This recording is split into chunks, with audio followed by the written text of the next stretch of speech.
ഇന്നത്തെ ബജറ്റിൽ പ്രധാന ചർച്ചയായത് ഭൂനികുതി വർധനവായിരുന്നു. ഭൂനികുതി 50% വർദ്ധിപ്പിച്ചത്. ആദ്യം മന്ത്രി പറഞ്ഞത് കേൾക്കാം. 100 കോടി രൂപയുടെ അധിക വരുമാനം. ഭൂമിയിൽ നിന്ന് സർക്കാരിന് ലഭിക്കേണ്ട വരുമാനം മെച്ചപ്പെടുത്തുന്നതായി നിലവിലുള്ള നികുതി സ്ലാബുകളുടെ നിരക്കുകൾ 50% വർദ്ധിപ്പിക്കുന്നതാണ്. അടിസ്ഥാന ഭൂനികുതി ഏറ്റവും കുറഞ്ഞ സ്ലാബ് നിരക്കായ 6.1 പ്രതിവർഷം 5 രൂപ എന്നത് 7.5 രൂപ, ഏറ്റവും ഉയർന്ന സ്ലാബ് നിരക്കായ 6.1 പ്രതിവർഷം 30 രൂപ എന്നുള്ളത് 45 രൂപയാവും. 100 കോടി രൂപയുടെ അധിക വരുമാനമാണ് സർക്കാർ ഇതിൽ നിന്ന് പ്രതീക്ഷിക്കുന്നത്. ഭൂനികുതി വർധനവ് പ്രാബല്യത്തിൽ വരുമ്പോൾ അതെങ്ങനെ സാധാരണക്കാരനെ ബാധിക്കും? പ്രതിപക്ഷം പറയുന്നു ഭൂനികുതി കൂട്ടിയത് അംഗീകരിക്കാൻ കഴിയില്ല.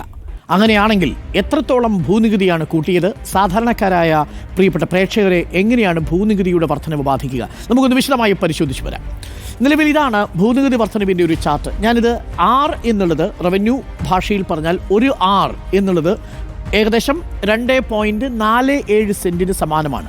ഇതാണ് സ്കെയിലിംഗ്. ആ സ്കെയിലിംഗ് വെച്ചുകൊണ്ട് ഒരാറിനെ നമ്മൾ സെൻറ്റായിട്ട് കൺവേർട്ട് ചെയ്ത് പ്രേക്ഷകർക്ക് അറിയാവുന്ന നിങ്ങളുടെയൊക്കെ ഭൂസ്വത്തിൽ എത്രത്തോളമാണ് നികുതി വർധന വരാൻ പോകുന്നത് എന്ന് നമുക്കൊന്ന് നോക്കാം. നിങ്ങൾ പഞ്ചായത്തിലാണെങ്കിൽ പഞ്ചായത്തിൽ വർധന എന്ന് പറയുന്നത് 8.16 വരെ 5 രൂപയായിരുന്നത് 7 രൂപ 50 പൈസയായിട്ട് മാറുന്നു. എന്ന് പറഞ്ഞാൽ 2 രൂപ 50 പൈസയുടെ വർധനവ് ഉണ്ടാകുന്നു. 8.16 മുകളിൽ സ്ഥലമുള്ളവർക്ക് പഞ്ചായത്തിൽ 8 രൂപയായിരുന്നത് 12 രൂപ എന്ന നിലയിലേക്ക് ഒരാറിന് മാറുന്നു. ഒരാറ് എന്ന് പറഞ്ഞാൽ 2.47 സെന്റ്. അപ്പോൾ നിരക്ക് വർധനവ് 4 രൂപയാണ്. മുനിസിപ്പാലിറ്റിയിൽ അതേസമയം നിരക്ക് വർധനവ് 5 രൂപയാണ്. 2.436 വരെ 10 രൂപയായിരുന്നത് 15 രൂപയായിട്ട് കൂടുന്നു.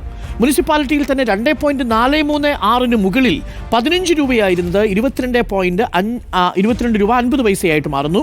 7 രൂപ 50 പൈസയുടെ വർധനമുണ്ടാകുന്നു.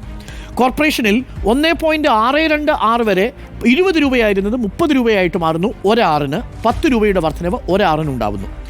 ഇനി 1.62 മുകളിൽ 30 രൂപയായിരുന്നത് 45 രൂപയായിട്ട് മാറുന്നു. അതായത് ഒരാറിന് 15 രൂപ വർധനമുണ്ടാകുന്നു. ഇതെങ്ങനെയാണ് സെൻറ്റിലേക്ക് നമ്മൾ കൺവേർട്ട് ചെയ്താൽ വരിക?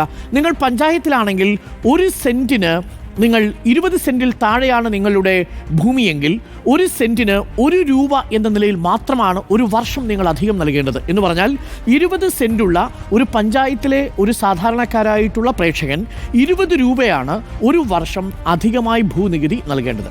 ഇതൊരു അധിക വരുമാനമാണ് എന്ന് സർക്കാർ കണക്കാക്കുന്നു. 100 കോടി രൂപ ഇങ്ങനെ പിരിഞ്ഞു കിട്ടുമെന്നാണ് കരുതുന്നത്. പഞ്ചായത്തിൽ തന്നെ ഇനി 20 സെൻറ്റിന് മുകളിലാണ് നിങ്ങൾക്കുള്ളതെങ്കിൽ 1 സെൻറ്റിന് 1 രൂപ 61 രൂപ എന്ന നിലയ്ക്ക് ായിരിക്കും വർധനവുണ്ടാവുക. അതായത് 50 സെൻറ്റുള്ള ഒരാൾ 80 രൂപ കൊടുക്കണം എന്നർത്ഥം. പഞ്ചായത്തിൽ 1 ഏക്കറുള്ള ഒരാൾക്ക് ഒരു വർഷം അധികമായിട്ട് വരുന്നത് 160 രൂപ മാത്രമാണ്. 1 ഏക്കർ പഞ്ചായത്തിലുള്ള ഒരു കുടുംബത്തിന് 160 രൂപ മാത്രമാണ് ഭൂനികുതിയായി വർദ്ധിച്ച ഭൂനികുതിയായി കൊടുക്കേണ്ടി വരിക. മുനിസിപ്പാലിറ്റിയിലേക്ക് എത്തുമ്പോൾ 1 സെൻറ്റിന് 2 രൂപ എന്ന നിരക്കിലാണ് ഭൂനികുതിയുടെ വർധന ഒരു വർഷം നിങ്ങൾക്ക് ബാധകമാവുക. 6 സെൻറ്റ് വരെ ഭൂമിയുള്ള മുനിസിപ്പാലിറ്റിയിലെ ഒരു പ്രേക്ഷകന് 12 രൂപയാണ് ഒരു വർഷം അധികമായി നൽകേണ്ടി വരുന്നത്. ഒരു വർഷം 12 രൂപ മാത്രമാണ് 6 സെൻറ്റ് വരെ നൽകേണ്ടി വരുന്നത്. 6 സെൻറ്റിന് മുകളിലാണെങ്കിൽ ഉദാഹരണത്തിന് 10 സെൻറ്റ് നിങ്ങൾക്കൊരു മുനിസിപ്പാലിറ്റിയിലുണ്ടെങ്കിൽ 1 സെൻറ്റിന് 3 രൂപ എന്ന നിലയിൽ 30 രൂപയുടെ വർധനമാണ്. എന്ന് വെച്ചാൽ 30 രൂപയാണ് അധികമായി നിങ്ങൾ നൽകേണ്ടത്. ഇതുവരെ കൊടുത്തിരുന്ന ഭൂനികുതിയിൽ നിന്ന് ഒരു വർഷം 30 രൂപ കൂടി അധികം നൽകണം എന്നത് മാത്രമാണ്. ഇനി കോർപ്പറേഷനിലാണ് മുനിസിപ്പൽ കോർപ്പറേഷനിലാണ് നിങ്ങളുടെ താമസമെങ്കിൽ 1 സെൻറ്റിന് 4 രൂപ എന്ന നിലയിലാണ്.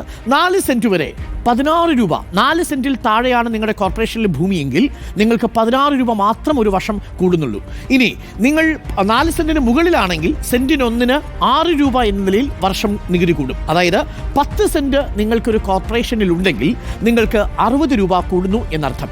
ഒരു കോർപ്പറേഷനിൽ നിങ്ങൾക്ക് 20 സെൻറ്റ് ഉണ്ടെങ്കിൽ 120 രൂപയാകുന്നു എന്നർത്ഥം. നിങ്ങൾക്ക് 50 സെൻറ്റ് കോർപ്പറേഷനിലുണ്ടെങ്കിൽ 1/2 ഏക്കർ കോർപ്പറേഷൻ പരിധിയിൽ ഉണ്ടെങ്കിൽ പോലും പരമാവധി 300 രൂപ മാത്രമാണ് ഒരു വർഷം കൂടുന്നത്. കോർപ്പറേഷനിൽ 1 ഏക്കറുള്ള ആളാണ് നിങ്ങളെങ്കിൽ 600 രൂപ മാത്രമാണ് നിങ്ങൾക്ക് കൂടുന്നത്. ചുരുക്കത്തിൽ പഞ്ചായത്തിൽ 20 സെൻറ്റ് വരെ ഉള്ളവർക്ക് 20 രൂപയാണ് കൂടുന്നത് എന്നുള്ളത് ആണ് ഈ ഭൂനികുതിയിലെ കണക്കുകൾ പറയുന്നത്. ഇതൊരു വലിയ കണക്കല്ല, ഇതൊരു വലിയ വർധനവല്ല എന്നുള്ളത് ഇതിനകം തന്നെ സംബന്ധിച്ച് കഴിഞ്ഞിട്ടുണ്ട്. പക്ഷേ പ്രതിപക്ഷം ആരോപണം ഉന്നയിച്ചത് ഭൂനികുതി വർധനവ് 50% വർദ്ധിപ്പിച്ചത് ഒഴിവാക്കാമായിരുന്നു എന്നുള്ളതാണ്. പക്ഷേ 50% വരുമ്പോഴും അത് സെൻറ്റിലേക്ക് നമ്മൾ കൺവേർട്ട് ചെയ്യുമ്പോൾ അതിന് വലിയ രീതിയിലുള്ള ഒരു വർധനയാണ് വർധനയായിട്ടല്ല പൊതുവെ സമൂഹം അതിനെ വിലയിരുത്തുന്നത്.